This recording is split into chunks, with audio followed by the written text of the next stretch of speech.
Congress party Priyanka Gandhi, Priyanka Gandhi में देश है, उसूलों का पक्का है, प्रगति का एक संदेश है, इंदिरा सा वेग इसमें, गांधी सा तेज है।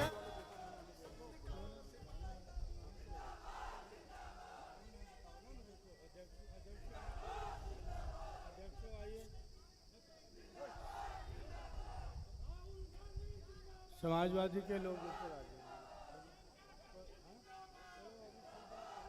समाजवादी के लोगों को ऊपर बैठा तो हिल रहा है महाराज। चलो मिश्रा जी बैठो ना, शुरू करो। समाजवादी कौन लोग हैं जिनको बिठाना है? समाजवादी पार्टी के पूर्व ब्लॉक अध्यक्ष मुन्नू यादव जी, मुन्नू यादव जी।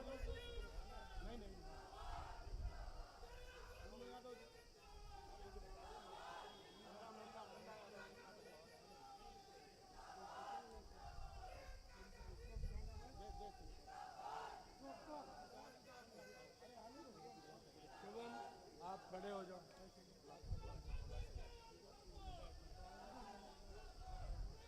उधर बैठो।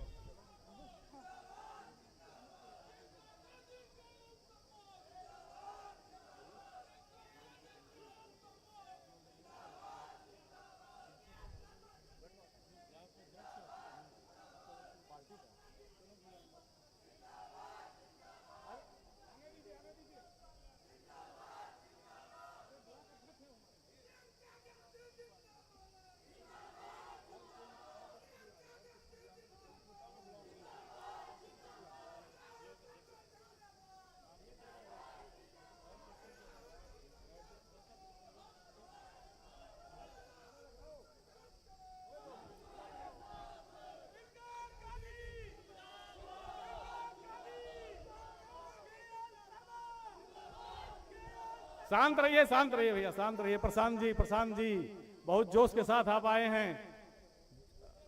इस चुनावी सभा में हम सभी को जिसका इंतजार था और इंडिया गठबंधन के प्रत्याशी अमेठी लोकसभा के आदरणीय केएल शर्मा जी के समर्थन में जो चुनावी जनसभा बुलाई गई है, इसमें आप सबका हार्दिक स्वागत और अभिनंदन है।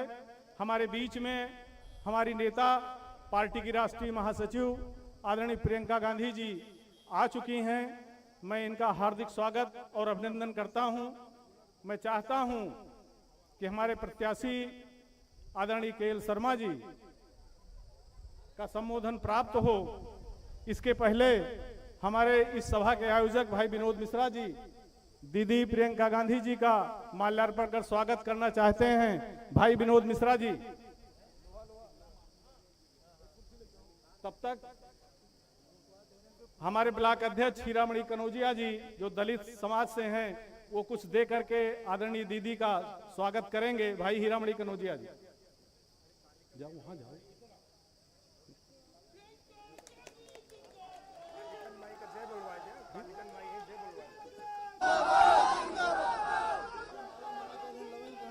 ठीक जाए भैया।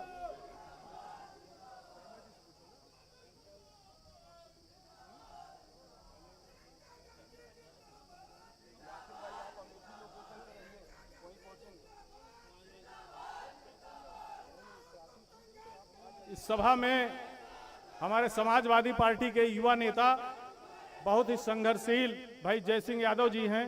मैं चाहता हूं कि 2 मिनट में हम सब साथियों का मार्गदर्शन करें और दीदी प्रियंका गांधी जी का स्वागत करें। भाई जय सिंह यादव जी। बहुत शार्ट में बोलूंगा। आज इस कार्यक्रम में हिंदुस्तान की गरीबों, मजलूमों, किसानों, दलितों, पिछड़ों, अल्पसंख्यकों, हर वर्ग के लोगों की आवाज आदरणीय राहुल गांधी जी के साथ उत्तर प्रदेश में नहीं, पूरे देश में, पूरे भारत में इंडिया गठबंधन के साथ आदरणीय अखिलेश यादव जी के नेतृत्व में जो इंडिया गठबंधन बना है, आज हमारे अमेठी में लोकसभा के प्रत्याशी आदरणीय किशोरी लाल जी के समर्थन में हम लोगों के नेता, जिनका 3 पीढ़ियों से अमेठी में रिश्ता रहा है, आदरणीय इंदिरा गांधी जी, राजीव गांधी जी और अब राहुल गांधी जी और प्रियंका जी के नेतृत्व में यह कार्यक्रम बढ़ रहा है। मैं आप लोगों से हाथ जोड़ के निवेदन करता हूं कि अखिलेश यादव जी राहुल गांधी के नेतृत्व में पूरे देश में इंडिया गठबंधन का प्रत्याशी जीतने जा रहा है और पूर्ण बहुमत की सरकार बनने जा रही है। आप लोग अपना समर्थन दे दीजिए और राहुल गांधी के नेतृत्व में आदरणीय किशोरी लाल जी को अमेठी से बहुमत से जिताकर हम लोगों का मान सम्मान बढ़ाने का काम करिए। बहुत ज्यादा नहीं बोलना है, दीदी की तमाम रैलियां लगी हैं, लेकिन आपको बदला लेना है। ये हमारे नौजवान साथी खड़े हैं, बदला लेना है अग्निवीर का, बदला लेना है इन किसानों का जो किसानों के ऊपर इनके मंत्री गुंडे मंत्री इत्यादि ने गाड़ियां चढ़ा के हमारे किसानों को रौंद दिया था। बदला उसका लेने का दिन आ गया है। बाबा साहब भीमराव अंबेडकर ने कहा था कि शिक्षा शैली का वो दूध है, जो पिएगा वो दहाड़ेगा, जो नहीं पिएगा वो बकरी की तरह मिमियाएगा। इन्हीं सब बातों के साथ हम चाहते हैं कि हिंदुस्तान की नेता आदरणीय प्रियंका गांधी जी आपकी बहन है, आपकी बेटी है, आपके घर की है। इनको कोई रिश्ता बताने की जरूरत नहीं है, इनको फर्जी दिखावा करने की जरूरत नहीं है। अमेठी का आम जनमानस एक एक लोग, आज जनता उमड़ गई है, जन सैलाब उमड़ रहा है। आने वाले समय में अखिलेश यादव, राहुल गांधी, प्रियंका गांधी के नेतृत्व में किशोरी लाल जीतेंगे, देश में सरकार बनेगी। इन्हीं सब बातों के साथ आप लोग अपना दोनों हाथ उठा के दीदी को समर्थन दीजिए कि यहाँ के सांसद को भगाएंगे और किसी और को जिताएंगे। दोनों हाथ उठा के अखिलेश यादव राहुल गांधी, अखिलेश यादव राहुल गांधी, प्रियंका गांधी किशोरी लाल, प्रियंका गांधी किशोरी लाल। आवाज दो, आवाज दो। जय हिंद, जय भारत, जय समाजवाद। मुलायम सिंह यादव अमर रहे, राजीव गांधी अमर रहे, अखिलेश यादव जिंदाबाद, राहुल गांधी जिंदाबाद, प्रियंका गांधी जिंदाबाद, किशोरी लाल जिंदाबाद। बहुत बहुत धन्यवाद जय सिंह भाई, आपने बड़ा तगड़ा संबोधन दिया, आपका बहुत बहुत धन्यवाद। मैं चाहता हूं कि सभा के आयोजक भाई विनोद मिश्रा जी, जो स्थानीय कांग्रेसी हैं, यहाँ के बड़े नेता हैं हमारे, ये माल्यार्पण कर स्वागत करेंगे आदरणीय दीदी जी का। ये है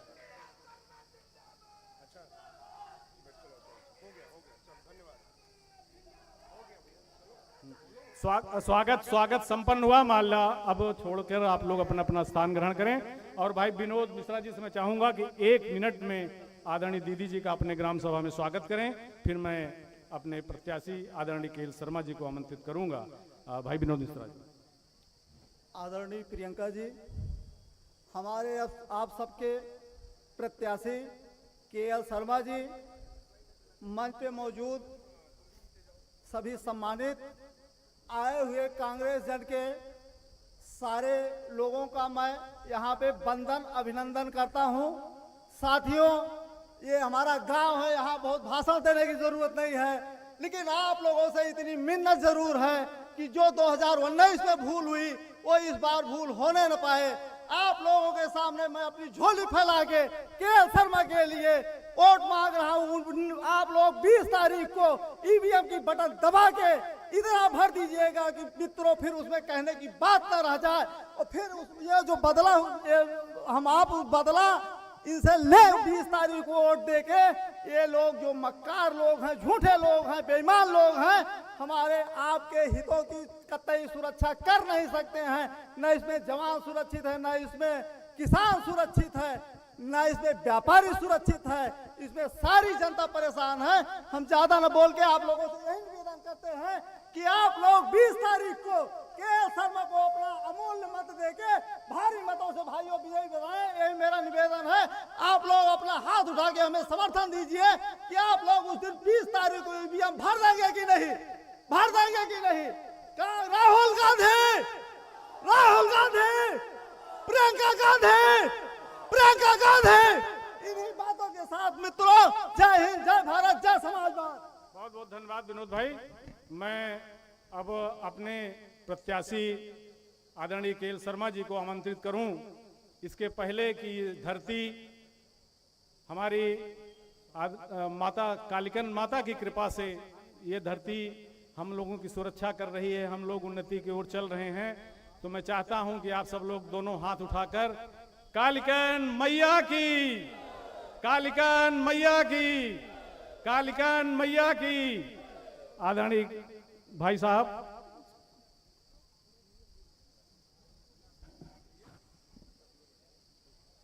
मंचासीन हमारी नेता आदरणीय प्रियंका गांधी जी, समाजवादी के जिला अध्यक्ष जी विनोद जी, राजीव सिंह जी, हमारे द्विवेदी जी, शुभम जी और हमारे समस्त नेतागण, मैं सबको पहले तो आभार व्यक्त करता हूं कि आप लोगों ने इतनी संख्या में बारिश होने के बावजूद भी आपने इस मीटिंग को सफल किया। मैं अपने आप को सौभाग्यशाली समझता हूं कि एक सामान्य कार्यकर्ता को पूरे गांधी परिवार का आशीर्वाद मिला और जो मेरे आदर्श थे आदरणीय राजीव जी, उनकी कॉन्स्टिट्यूंसी को रिप्रेजेंट करने का मेरे को मौका दिया। मैं सब कभी जिंदगी में एक साधारण कार्यकर्ता, इससे बड़ा कोई उसको पद नहीं हो सकता, कोई पोस्ट नहीं हो सकती। मैं अपने आप को गौरवान्वित महसूस करता हूं कि मेरे को यहाँ की प्रतिष्ठा मिली। लेकिन साथ ही मैं ये कहना चाहता हूं कि मैं यहाँ कभी नेता बन के आपके बीच में नहीं आया, ना मैं नेता हूँ, क्योंकि मैं जो है हमेशा कार्यकर्ता की तरह यहाँ पे 40 साल आपके बीच में काम किया और गांधी परिवार से जो सेवा का भाव राजीव जी के अंदर था, जो सेवा का भाव मैडम के अंदर था, सोनिया जी के अंदर, और जो सेवा का भाव गांधी परिवार के तीसरे आदरणीय राहुल जी के अंदर था, ये सब चीज़ें मैंने इनसे सीखी। और मेरे कंधों पे इतना बड़ा बोझ है कि मैं इसको कैसे उतारूंगा, क्योंकि मेरे को अपने बारे में कोई गलतफहमी नहीं कि मैं यहाँ कोई बहुत बड़ा नेता हूँ। मेरी शक्ति जो है, पहले गांधी परिवार है, उसके बाद आप मेरी शक्ति हो। तो क्योंकि आपके बल पे ही यहाँ पे चुनाव लड़ने आए हैं और गांधी परिवार के आशीर्वाद से ही चुनाव यहाँ पे लड़ने आए हैं, तो मैं आपकी सेवा हमेशा करता रहूँगा। और मेरे बारे में कोई भी आपको शिकायत हो तो गांधी परिवार का दरवाज़ा भी मेरे ऊपर खुला हुआ है। आप अपना करिए कि किशोरी जी, आप बहुत कुछ बोल के गए थे, लेकिन आप ये गलती कर रहे हैं, तो मेरे को सुधारने का भी गांधी परिवार आपके पास है। मेरी शिकवा शिकायत करने का गांधी परिवार का दरवाज़ा हमेशा आपके लिए जैसे पहले खुला रहता था, ऐसे भी खुला रहेगा, क्योंकि मैं आपके बीच से उठ के आया हूँ और इसलिए मैं ज़्यादा कुछ नहीं कहूँगा, क्योंकि प्रियंका जी हमारे बीच में हैं तो आपको संबोधन वही करेंगी। तो मैं इतना कह के पुनः आपका सबका आभारी हूँ और ख़ास करके गांधी परिवार का आभारी हूँ, जिन्होंने छोटे से कार्यकर्ता को इतनी बड़ी जिम्मेवारी दिया, और मैं कोशिश करूँगा कि आपकी सहायता से उस जिम्मेवारी को निभाऊँ। धन्यवाद। जय हिंद। बहुत बहुत आभार आदरणीय केएल शर्मा जी का। और मैं अब जिनके लिए सब लोग इकट्ठा हुए हैं, यहाँ की गाँव से, गलियों से, सभी कार्यकर्ताओं से जिनका एक लगाव रहा है, जो सब लोग आप एक भाव रखते हैं, वैसे हमारी हर दिल अजीज नेता आदरणीय प्रियंका गांधी जी से मैं अनुरोध करूंगा कि हम सबका इस चुनाव में मार्गदर्शन करें। आदरणीय प्रियंका गांधी जी। दीदी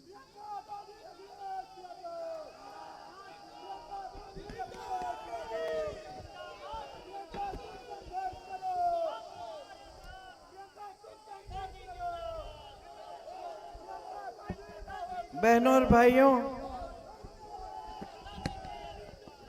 कई दिनों से मैं प्रचार कर रही हूँ, इसलिए मेरा गला बैठा हुआ है थोड़ा, तो आपको शांति से सुनना पड़ेगा, क्योंकि मैं आपसे जोर से नहीं चिल्ला सकती आज। तो शांति से सुन लो। बहुत समय से इंतजार कर रही हैं बहनें, हैं? तो ज्यादा लंबा नहीं बोलूंगी, ज्यादा कष्ट नहीं देना चाहती आपको। देखिए, मुझे याद है कि शायद यहीं इन्हीं बड़े पेड़ों के नीचे मेरे ख्याल से 10-15 साल पहले मेरी यहाँ सभा हुई थी। उस समय राजीव जवान थे, ब्लॉक का अध्यक्ष थे हमारे, और यहाँ हमने सभा की थी। उस समय हम खूब मजबूती से 20 साल पहले शायद 99 का चुनाव लड़ रहे थे और मजबूती से लड़ रहे थे। पूरा शासन प्रशासन हम पे टूट पड़ा था। यहाँ उस समय काफ़ी दिनों से हमारे परिवार का कोई सांसद नहीं रहा था, तो संगठन भी कमज़ोर था और वो चुनाव हमने जनता के बल पे लड़ा। दिन रात काम किए जो भी संगठन में थे, लेकिन जनता का समर्थन था और जनता ने पूरी बहुमत से मेरी माताजी को जिताया। मेरी माताजी का क्या प्रयास रहा जब से आपकी सांसद बनी? उनका ये प्रयास था बहनों कि जो काम पिताजी ने शुरू किया वो उस काम को पूरा करें। जो सपने थे पिताजी के अमेठी के लिए कि किस तरह से यहाँ विकास लाना है, बड़े बड़े उद्योग जो उन्होंने शुरू किए, जो सड़कें बनवाई, जो तमाम काम किया, आवास बनवाए, पानी पहुँचाया, बिजली पहुँचाई गाँव में। हम शुरू में आते थे, सारी ज़मीन ऊसड़ होती थी, सारी सफ़ेद दिखती थी। मैं बचपन में जब आती थी मैंने कभी सफ़ेद ज़मीन ऐसी देखी नहीं थी। मैं पिताजी से पूछती थी कि ये ज़मीन सफ़ेद कैसी है, तो बताते थे इसमें नमक बहुत है, ये ऊसड़ ज़मीन है, ये उपजाऊ ज़मीन नहीं है। आज मैं आती हूँ, हर जगह हरियाली दिखती है। ये अपने आप नहीं हुआ, ये मेरे पिताजी का काम था। पिताजी ने यहाँ पे पूरी योजना बनवाई, यहाँ की सारी जो ऊसड़ ज़मीन है उसको उपजाऊ बनाने के लिए। आज ढूंढने निकलो तो नहीं मिलेगी ऊसड़ ज़मीन। तो जो पिताजी ने इतने सारे काम इतनी श्रद्धा से किए थे, माताजी को भी लगा कि इनको पूरा करना है। उस समय जब पहले चुनाव का संचालन करने आए तो यहाँ कैप्टन सतीश शर्मा भी सांसद होते थे, आपको याद होगा। उन्होंने हमें कहा कि मैं आपको किशोरी लाल शर्मा दे रहा हूं, आप याद रखना मेरी बातें, ये वफादार रहेंगे उम्र भर और ये आपके लिए निष्ठा से काम करेंगे। तो क्या हुआ कि 99 से लेकर जब तक मेरे बड़े भाई राहुल भैया आपके सांसद रहे, जितने भी आपके कष्ट थे, पानी का नल चाहिए, कहीं पे बिजली नहीं आ रही है, कहीं सड़क की मरम्मत करनी है, किसी को कोई और मुसीबत है, इलाज कराना है, वो सारे काम जब आपने दरख्वास्त हमको दिए, वो सारे दरख्वास्त हमने इनको पकड़ाए और इन्होंने फिर लोगों को भेजा, आपके घरों में भेजा। सारी जितनी भी कार्रवाई करनी पड़ती थी उस आपकी समस्या को हल करने के लिए, वो सारे काम किशोरी लाल शर्मा ने हमारे प्रतिनिधि होते हुए किए। तो वो आपके क्षेत्र का गांव-गांव जानते हैं।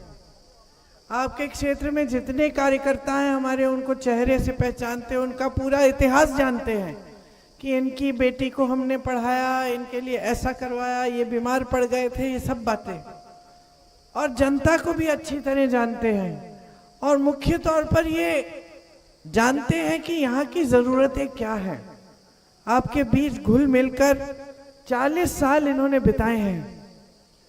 तो एक ऐसा सांसद अगर आपको मिल जाए जो आपके बीच एक साधारण व्यक्ति बनकर आपके बीच आए, आपकी समस्याओं को समझे, आपके हर कष्ट को दूर करने की कोशिश करे, तो इससे अच्छा क्या हो सकता है।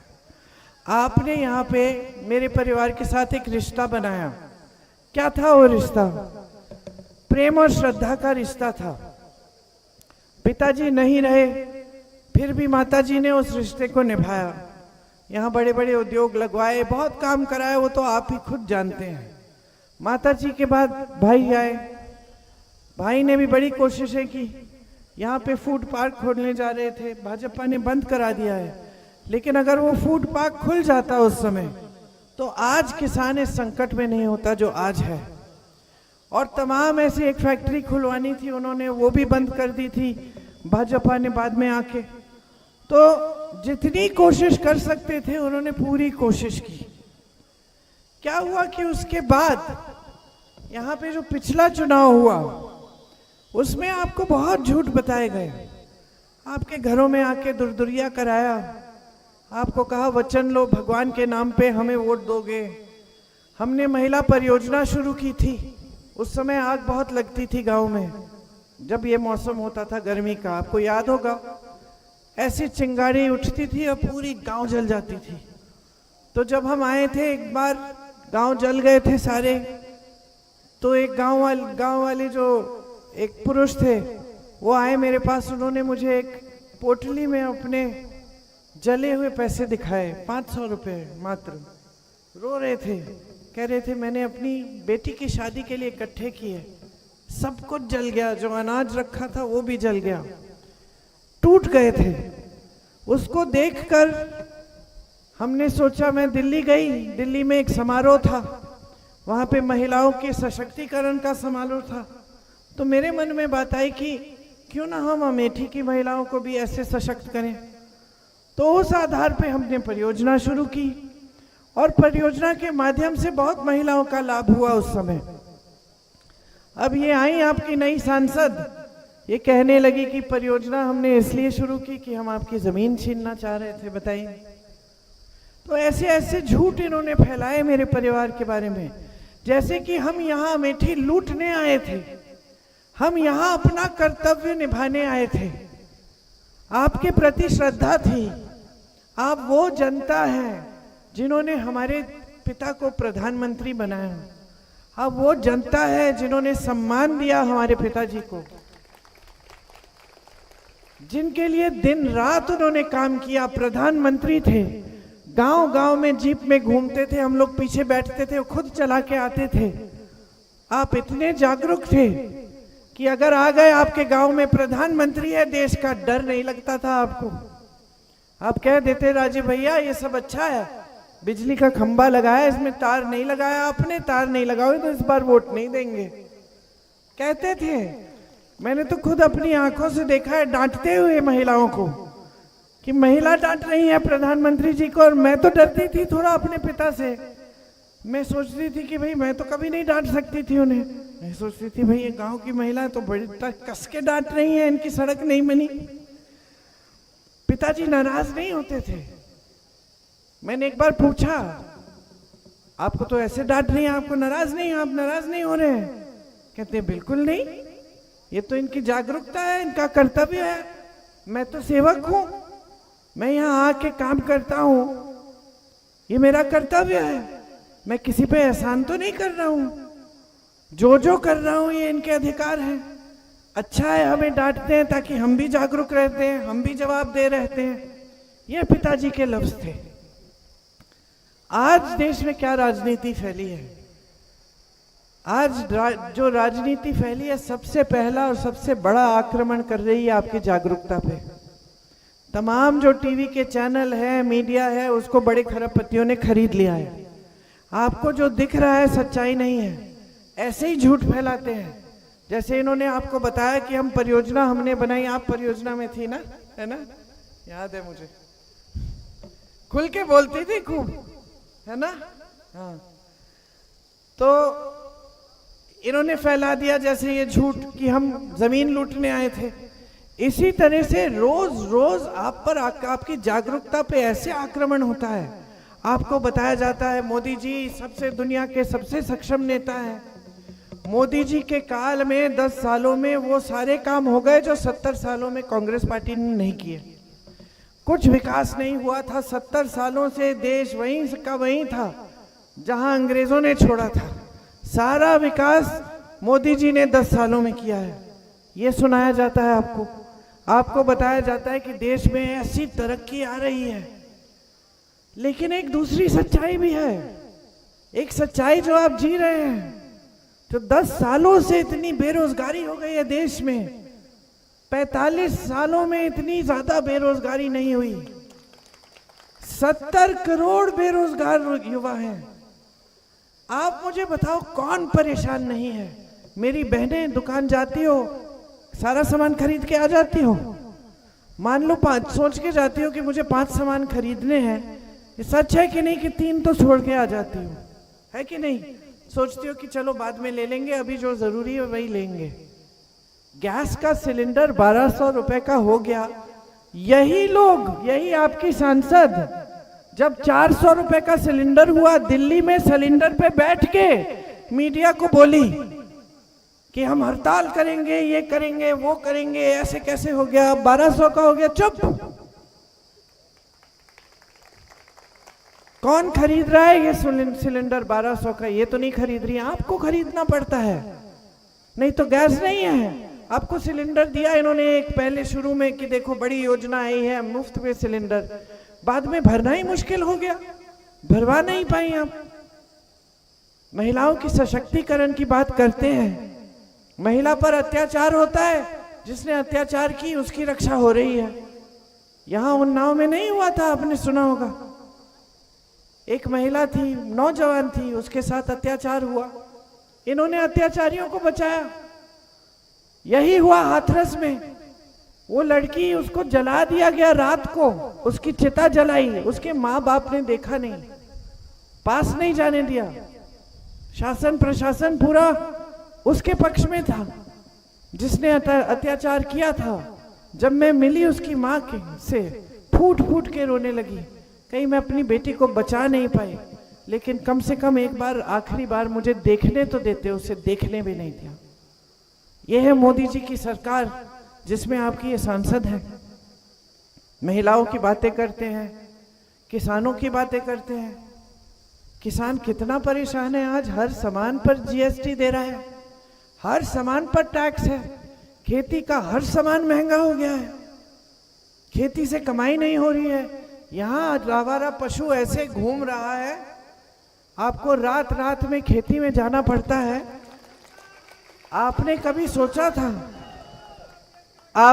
सोचा था कि पूरे दिन इस गर्मी में आप खेती करोगे, पसीना बहाओगे, कमाई करने की कोशिश करोगे, और फिर रात को भी आपको बाहर जाकर मचान पे बैठना पड़ेगा पूरी रात, आवारा पशुओं से अपनी खेतों की पहरेदारी करने के लिए। कभी सोचा था कि ये दिन भी आएगा? लेकिन ये दिन आ गया है और सालों से है, और इस समस्या को हल करने के लिए किसी ने कुछ कहा नहीं, किया नहीं, कोई सुनवाई नहीं है आपकी। आज खेती से कौन किसान कमा रहा है? किसकी आमदनी बन रही है? नौजवान बेरोजगार खड़े हैं, इनके लिए कोई स्कीम योजना नहीं है। 30 लाख पद खाली पड़े हुए केंद्र में।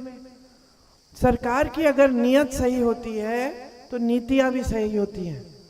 पिताजी की नीयत सही थी, यहाँ आते थे, श्रद्धा से आपकी देखभाल करते थे, तो ऐसी ऐसी नीतियां बनी, बड़े उद्योग आए, बड़ी बड़ी सड़कें बनी। ये सारी सड़कें जो आज भी आपको लखनऊ से जोड़ती हैं, हाईवे जो जितनी भी है कांग्रेस के काल में बनी है।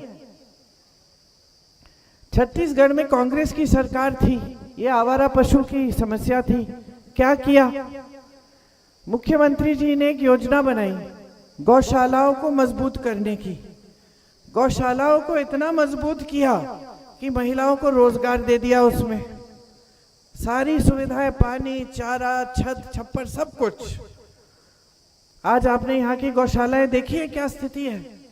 ये लोग कहते हैं कि धार्मिक हैं, गौ माता को पूजते हैं, और गौ माता धूप में बगैर चारे के, बगैर पानी की पड़ी है, कुत्ते खा रहे हैं उनके घाव। मैंने देखा है, मैं गई थी गौशालाओं में 2 साल पहले देखने के लिए। वहां पे क्या किया हमने, छत्तीसगढ़ की सरकार हमारी थी, गौशालाओं को मजबूत किया, उसमें बहनों को रोजगार दे दिया। गोबर खरीदने लगी सरकार कि हम आपसे गोबर खरीदेंगे। जब जनता ने सुना कि भाई गोबर खरीदी जाएगी तो जानवरों को रखना शुरू किया, क्योंकि उससे आमदनी बन रही थी। और गौशालाओं में वैसे भी जानवर उन्होंने सारे रखे अच्छी तरह से।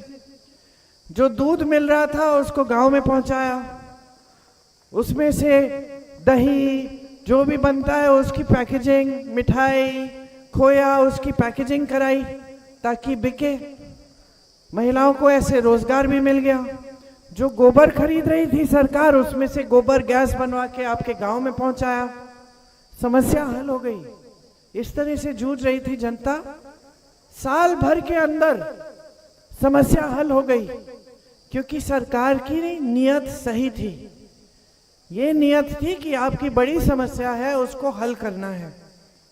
आज मोदी जी की नियत क्या है, आपके सांसद की नियत क्या है, आप समझ लीजिए।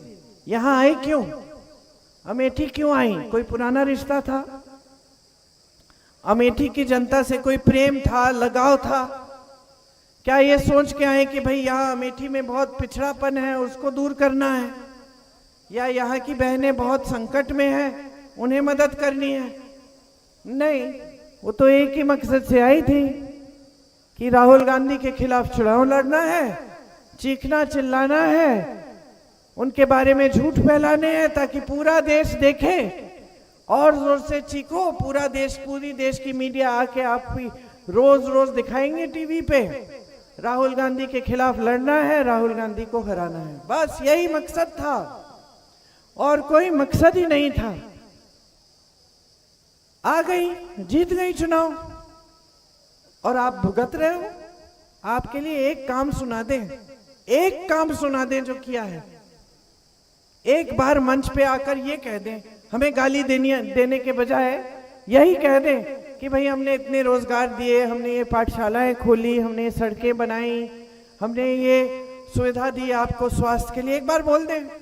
मंच पे आती हैं, बस शुरू हो जाती हैं हमें गाली देना, हमारे परिवार को, राजीव जी जैसे शहीद को देशद्रोही कहना, ये कहना कि हम लूटने आए थे, चोरी करने आए थे। अब मोदी जी तो उनसे भी बढ़कर, मोदी जी चुनाव के समय आ रहे हैं आपके सामने, 10 सालों से देश के प्रधानमंत्री रहे हैं, सबसे बड़ा पद संभाला है देश में। क्या कहते हैं कि सावधान हो जाओ, कांग्रेस पार्टी एक्सरा की मशीन लेके आपके गांव में आएगी और आपके गहने और आपके मंगलसूत्र चुरा लेगी और चुरा के किसी दूसरे समुदाय को दे देगी। एक सभा में तो मैं चौंक गई, मैंने यूं टीवी किया कि मेरे से गलती तो नहीं होगी, ये प्रधानमंत्री ही बोल रहे हैं, किसी ने कोई वीडियो तो नहीं बता दिया गलत शलत। कह रहे हैं सभा में, बहनों और भाइयों ध्यान रखो, अगर 2 घर हैं तो कांग्रेस पार्टी 1 घर ले लेगी, अगर 2 गाड़ियां हैं तो कांग्रेस पार्टी 1 गाड़ी ले लेगी, और कह रहे हैं अगर 2 भैंस है तो कांग्रेस पार्टी 1 भैंस ले लेगी आपकी। यह है देश के प्रधानमंत्री, दुनिया के सबसे सक्षम नेता। अरे देश के बड़े प्रधानमंत्री देखे हैं अमेठी और रायबरेली की जनता ने, बड़े प्रधानमंत्री देखे हैं। इंदिरा जी आती थी, अपने काम गिनवाती थी, रायबरेली आती थी, कहती थी मैंने ITI लगवाया है, मैंने ये काम किया है, रोजगार दिलवाया, आपके मकान बनाया, आपको पानी दिलवाया है। राजीव जी आते थे, कहते थे BHEL खुलवाया, HAL खुलवाया, हवाई अड्डा बनाएंगे, यहाँ पे बड़े बड़े उद्योग बनाएंगे जिससे आपको रोजगार मिलेगा। वो भी प्रधानमंत्री थे, उन्होंने कभी ऐसी फिजूल की बातें नहीं की कि आपका धर्म संकट में है, सावधान हो जाओ, कोई राजनीतिक दल आकर आपकी भैंस चुराने वाला है। ये मजाक बन रहा है आपका। ये पूरी जितनी भी इनकी नीतियां हैं बड़े बड़े खरबपतियों के लिए हैं। यहाँ सरकारी कर्मचारी खड़े, पुलिस वाले, इनसे पूछिए पुराना पेंशन मिलता है इनको? नहीं मिलता। क्यों नहीं? क्यों नहीं? कहते हैं देश में पैसे नहीं है। किसान को जब कर्ज माफ करना होता है, कांग्रेस करती है, वो कहते हैं कि देश में पैसे नहीं है। ये कांग्रेस वाले झूठे हैं। और जब बड़े खरबपतियों का 16 लाख करोड़ रुपए माफ करना है तो देश में अचानक पैसे मिल गए आपको, तो अर्थव्यवस्था को कुछ नहीं हुआ। जिसके पास पहले से हजारों करोड़ों लाखों रुपए हैं, उसके कर्ज माफ कर रहे हो किसके पैसों से? मोदी जी जेब से निकाल के दे रहे हैं, देश और जनता के पैसों से। इंदिरा जी ने बैंक का राष्ट्रीयकरण किया, निजी होते थे। क्यों किया? ताकि देश के गरीब जनता जो है सरकारी बैंकों में पैसे रख पाए और वो बैंक सरकारी थे, मतलब सरकार के पैसे हो जाते हैं, जनता के पैसे, आपके पैसे। आज वही सरकारी बैंक अडानी जी, अंबानी जी के बड़े बड़े कर्ज माफ कर रहे हैं, और एक किसान उत्तर प्रदेश में 1 लाख रुपए नहीं लौटा पा रहा, कर्ज के लिए आत्महत्या कर रहा है। बेटी की शादी करनी है, कर्ज ले रहा है, बच्चे को पढ़ाना है, कर्ज उठा रहा है। ये खेत चरे जा रहे हैं, आवारा पशु, कुछ उपज नहीं आ रही है, कमा नहीं पा रहा है, कर्ज चुका नहीं पा रहा है, रो रहा है। आज देश का किसान गरीबी की दलदल में फंसा हुआ है, और इस सरकार की एक ऐसी नीति नहीं है जो आपकी सहायता के लिए है। आप अपने बेटों को बड़ा करके सरहद पे भेजते हो। जवान क्या होते हैं? सब किसान के बेटे हैं। सरकार क्या करती है? अग्निवीर स्कीम लाती है। अग्निवीर में क्या है ये स्कीम? 4-5 साल नौकरी करो सेना में, घर आ जाओ फिर से बेरोजगार। अगर शहीद हो जाओ और अग्निवीर हो तो तुम्हें शहीद का दर्जा नहीं मिलेगा, अफसर को मिलेगा, क्योंकि वो बड़े परिवार से आता है, उसकी अलग पढ़ाई लिखाई होती है। लेकिन गरीब का बेटा है, शहीद हो रहा है, उसको नहीं मिलेगा शहीद का दर्जा। जो अफसर है उसके परिवार को आप सब कुछ देंगे, शहीद का जो पेंशन होता है, अग्निवीर को नहीं देंगे।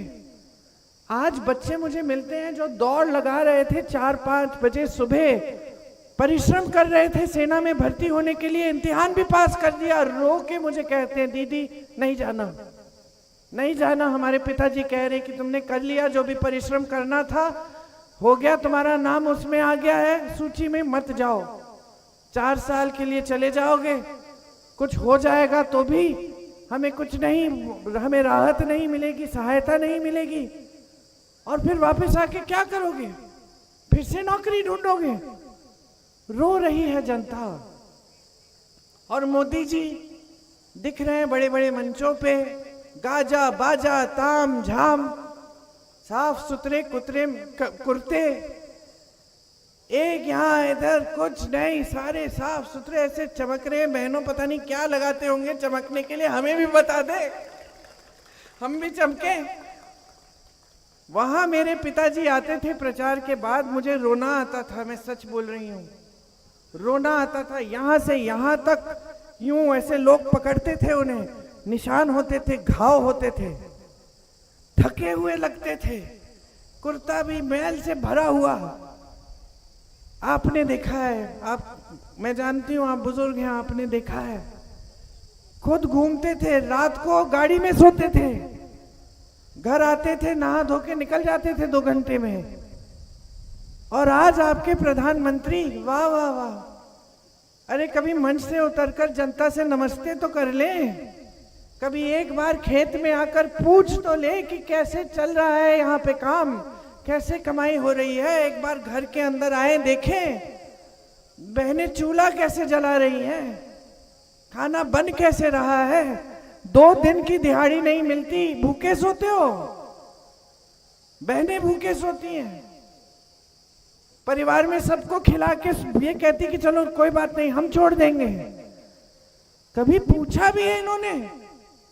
तमाम फिजूल की बातें करेंगे, आपके सामने एक काम की बात नहीं कर रहे हैं। और आपकी सांसद इनसे कोई कम नहीं है। आप सब समझ गए, मैं जानती हूं, सब थक गए हैं इन लोगों की राजनीति से।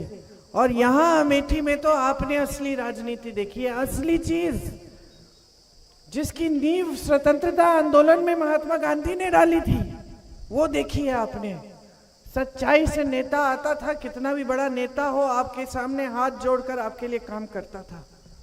और उसी राजनीति के प्रतीक ये हैं किशोरी लाल शर्मा जी। अब कांग्रेस क्या करना चाहती है ये भी मैं बता दूं। हमारी अगर सरकार आएगी तो हमारी सबसे बड़ी नीति ये है कि जो पैसे आपसे लेकर मोदी जी की सरकार ने खरबपतियों को दिए हैं वो वापस आपके जेब में आए। आज देश के बंदरगाह, देश के हवाई अड्डे, देश का कोयला, देश की बिजली, देश की सारी बड़ी सड़कों के ठेके सब इन दोनों के पास है। अडानी जी, अंबानी जी, बड़े बड़े खरबपति मित्र हैं प्रधानमंत्री के। सारी जो देश की संपत्ति है वही जा रही है। एक जमाने में सरकारी नौकरी मिलती थी, सुरक्षित रहते थे आप सब। एक बुजुर्ग बताएंगे आपको कि सबको सरकारी नौकरी ही चाहिए थी ताकि बाद में भी सुरक्षा मिले, पेंशन मिले। क्या हो रहा है? बड़ी बड़ी सरकारी कंपनियां सारी आस्ते आस्ते आस्ते आस्ते अपने बड़े बड़े खरबपति मित्रों को दे रहे हैं। तो हमारी योजना ये है, 30 लाख पद खाली पड़े हैं, सरकार आते ही वो 30 लाख पद भरे जाएंगे।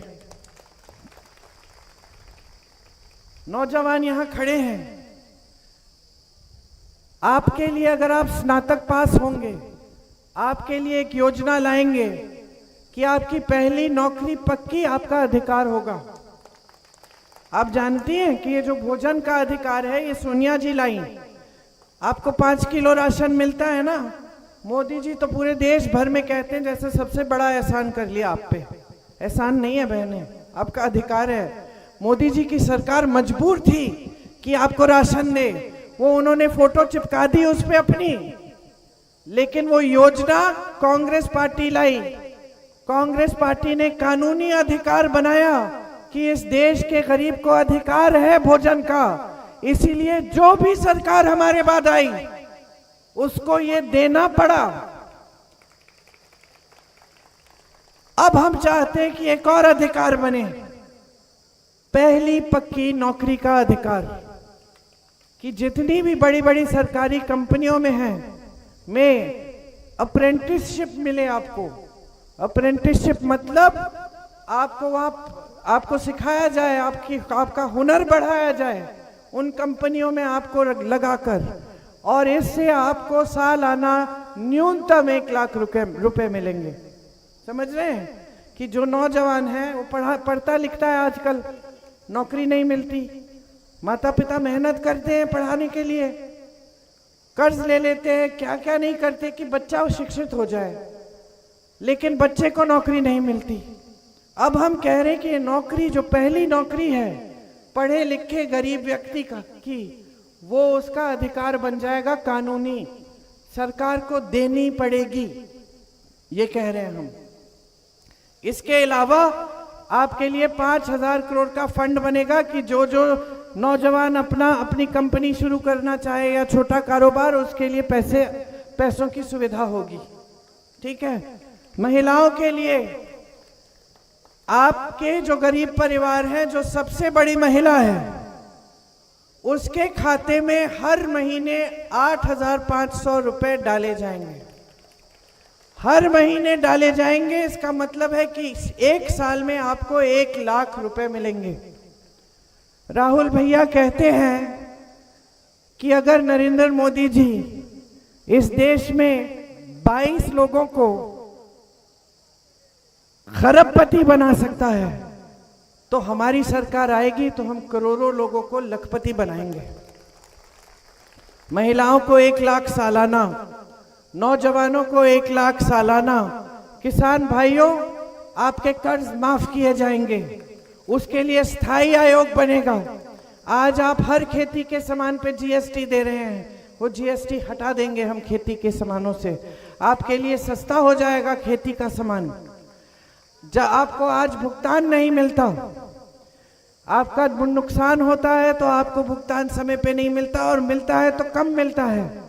हम कह रहे हैं कि पूरा भुगतान मिलेगा 30 दिन के अंदर अंदर। जो पेपर लीक हो रहे नौजवानों के, उसके खिलाफ हम एक सख्त कानून लाएंगे कि किसी ने पेपर लीक किया तो उस पर सख्त दंड होगी, सख्त कार्रवाई होगी। महिलाओं के लिए जो आंगनवाड़ी आशा बहुएं हैं और जो मिड डे मील में महिलाएं काम करती हैं, आपका जो मानदेय है वो बढ़ाया नहीं गया है, हम उस मानदेय को दुगना करेंगे। 25 लाख का स्वास्थ्य बीमा लाएंगे। 25 लाख का स्वास्थ्य बीमा कांग्रेस पार्टी ने राजस्थान में लागू किया। इसका मतलब है कि जो इलाज है 25 लाख रुपए तक मुफ्त मिलेगा। मतलब कि मैंने ऐसे में लोगों से मिली हूं राजस्थान में जिनका हार्ट का ऑपरेशन हो गया, 1 पैसा नहीं दिया, बड़े बड़े ऑपरेशन हुए, ट्यूमर निकाले, एक पैसा नहीं दिया। ये क्या काम है? ये आपकी जो संपत्ति है उसको सही जगह डालने का काम है। ये कांग्रेस पार्टी आज भी कर रही है, हर प्रदेश में कर रही है। जहां जहां हमारी सरकार है वहां महिलाओं के खाते में आज पैसे आ रहे हैं। महिलाएं बस की यात्रा मुफ्त कर रही हैं, तीर्थ यात्रा जा रही हैं, अपने रिश्तेदारों से मिलने जा रही हैं, एक पैसा नहीं देना पड़ता। छत्तीसगढ़ में किसानों का कर्ज माफ किया। मैंने आपको पहले बताया कि आवारा पशु की समस्या कैसे हल की। नौजवान बेरोजगार है देश में, हम करके दिखाएंगे, क्योंकि हमने काम करके दिखाया है। इसका प्रमाण जहां जहां कांग्रेस की सरकार है वहां आपको दिख जाएगा, किसी से भी पूछ लीजिए। यहाँ एक संविदा कर्मी है प्रमोद तिवारी जी, उनको नौकरी से निकलवाया गया। उनके पिताजी बीमार हैं, घर पे हालत खराब है। आपकी सांसद के पास जाते हैं, कोई मदद नहीं होती। सही बात है, सुना है आपने इसके बारे में। ये आप कभी सोच सकते थे मेरे पिता के पूरे कार्यकाल में, मेरी माताजी की पूरे कार्यकाल में, मेरे भाई के कार्यकाल में, कि ऐसा कुछ हो किसी के साथ?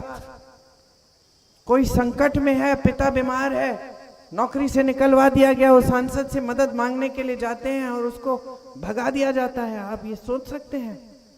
कभी नहीं हुआ होगा। जो जो आता था दरख्वास्त लेके, समस्या लेके, सबकी सुनवाई होती थी। सुबह कतार होती थी जहां हम रहते थे, क्योंकि एक हमारी जो नियत है, हमारी जो नीतियां हैं वो एकदम अलग है, विचारधारा ही अलग है। हम भगवान का नाम लेते हैं और भगवान को हम यही शपथ देते हैं कि हम सेवा करेंगे, निष्ठा से करेंगे, श्रद्धा से करेंगे और सच्चाई से करेंगे।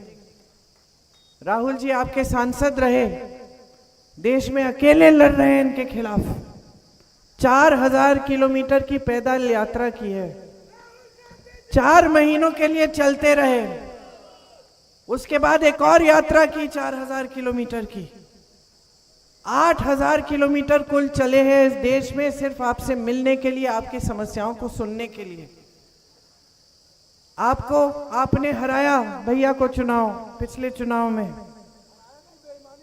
अब ठीक है, बेईमानी से या जो भी है हार गए, चुनाव हार गए। लेकिन उसके जब 2 साल बाद कोरोना आया तो पता है पहली चीज क्या की? मुझे फोन किया, प्रियंका पता करो अमेठी के कितने लोग कहां कहां फंसे हैं लॉकडाउन में, उनको घर लाओ। हम लोग, ये कहां है संदीप सिंह? दिख नहीं रहा है संदीप सिंह। मैं किशोरी भाई साहब 16 घंटे फोन पे रहते थे। गुजरात से फोन आता था, दीदी हम फंस गए हैं, हम मर जाएंगे, हमारे पास खाने को नहीं है। बिहार से, हैदराबाद से, मुंबई से, अमेठी के नौजवान जो पलायन करके गए थे नौकरी करने के लिए, फंसे हुए थे। मोदी जी ने कहा 1 दिन में सब कुछ बंद, लॉकडाउन। कुछ नहीं सोचा कि लाखों लोग पलायन करके आते हैं, घर कैसे पहुंचेंगे। लोग पैदल चलने लगे। हम उनको ढूंढ कर, जहां जहां से हमने हेल्पलाइन खोली, जहां जहां से फोन आए, वहां हमने इंतजाम किया कि उनको राशन मिले, तेल मिले, वो उनका गुजारा हो जाए और फिर उनके लिए वापस आने का साधन मिले। और ये राहुल जी ने तब किया जब आपके सांसद नहीं रहे, जब आपने चुनाव हराया, क्योंकि उनका रिश्ता आपके साथ राजनीतिक रिश्ता नहीं था, प्रेम का रिश्ता था। सचमुच आपकी भलाई चाहते थे, आपको आगे बढ़ाना चाहते थे। पिताजी के जो सपने थे अमेठी के लिए, उनको साकार करना चाहते थे। आज मौका है। किशोरीलाल शर्मा जी परिवार के सदस्य समान हैं, समझते हैं हमारी राजनीति सभ्यता क्या है, राजनीतिक सभ्यता। समझते हैं कि हमारे लिए जनता सर्वोपरि है। आपके लिए निष्ठा से काम करेंगे, आपकी सारी समस्याओं को हल करने का काम करेंगे। आपके बीच, आपकी तरह आपके साथ समझ के आपकी ही समस्याओं को सुलझाने के लिए आपके साथ काम करेंगे। ये मेरा आश्वासन है और मेरी उम्मीद है कि आप किशोरी जी को भारी से भारी बहुमत से जिताएंगे। इस पूरे देश में संदेश भेजिए कि हमें ऐसे नाटक नौटंकी वाली राजनीति नहीं चाहिए, हमें झूठों की राजनीति नहीं चाहिए, हमें चीखते चिल्लाते हुए नेता नहीं चाहिए जो आकर मंच पे हमें अपनी मुसीबतें गिना दे। हमें एक नेता चाहिए जिसके पास हम जा पाएं, जहां हमारी सुनवाई हो, जहां हमारी मुसीबतों का हल हो। तो आप सबको बहुत बहुत धन्यवाद। शायद काफ़ी लंबी बात मैंने बोल दी, आशा है आप ध्यान में रखेंगे। और 20 तारीख को कहाँ है शाबा जी, किधर है?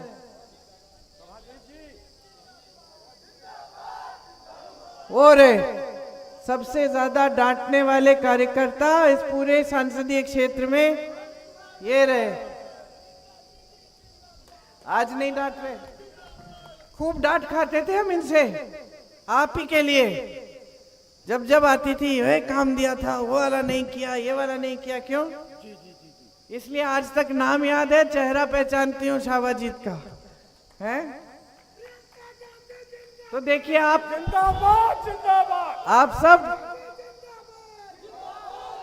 सब परिवार के सदस्य हैं, आप सब परिवार के सदस्य हैं। परिवार की तरह ही काम करिए, अपनी जिम्मेदारी पूरी करिए। ये आपकी जिम्मेदारी है कि आप इन्हें जिताएं, लोकतंत्र को मजबूत बनाएं और इस देश को आगे बढ़ाएं। धन्यवाद। जय हिंद।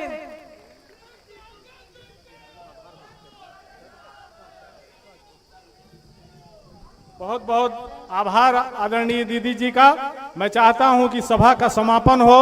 हमारे बीच में जिला किसान कांग्रेस के अध्यक्ष आदरणीय ओम प्रकाश दुबे जी हैं, इस ब्लॉक के सबसे सीनियर हैं। मैं चाहता हूं कि दीदी जी का, आदरणीय के.एल. शर्मा जी का, जिला अध्यक्ष राम उदित यादव जी का, जय सिंह यादव जी का, राम सिंह यादव जी का और यहाँ आए हुए हमारे महान जनता का आभार प्रकट करें। आदरणीय दुबे जी।